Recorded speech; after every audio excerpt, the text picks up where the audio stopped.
په سلامونو هرکلی کوم دوستان، خدای دې وکړي چې روغ او جوړ بای او د صحت جامې به هم په تن وي.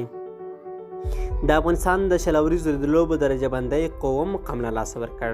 د افغانستان د کریکټ ملي لوبډلې په نړیوالو شل اوریزو لوبو درجه بندۍ قوم مقام هم له لاسه ورکړ او درېیم مقام نور هم ښکته شو چې اوس په 10 مقام قرار لري. خو له بلې خوا د خوښۍ خبر دا ده چې په ټیسټ سیالیو درجه بندۍ کې افغانستان له بنګلادیش مخکې شو او اوس په 9 مقام کې قرار لري.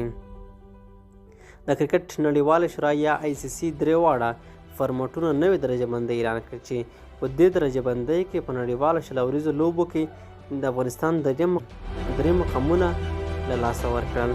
نړیوالو شل اوریزو لوبو درجه بندۍ کې مخکې پاکستان په لومړی مقام کې، خو استرالیا، انګلستان، هند ترې مخکې شوي دي او اوس پاکستان په 4 مقام کې قرار لري.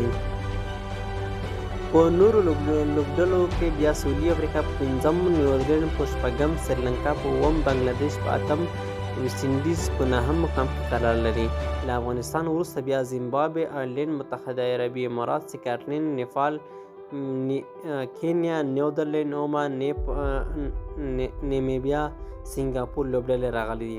همداراز استرالیا نه یوازې دا چې په شل اوریزو د لوبو درجه بندۍ کې لومړی مقام خپل کړی، بلکې د ټیسټ سیالیو درجه بندۍ کې هم په هند واک ختم کړ او لومړی مقام یې ترلاسه کړ.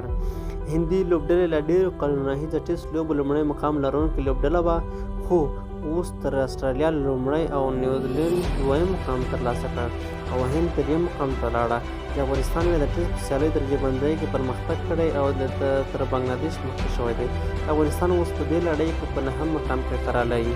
د یو ورځنیو لوبو په نړیواله درجه بندۍ کې بیا نړیوال جماعتونه لوبډله انګلستان په 1 مقام کې، د هند په 2م، نیوزیلینډ په 3م مقام کې قرار لري.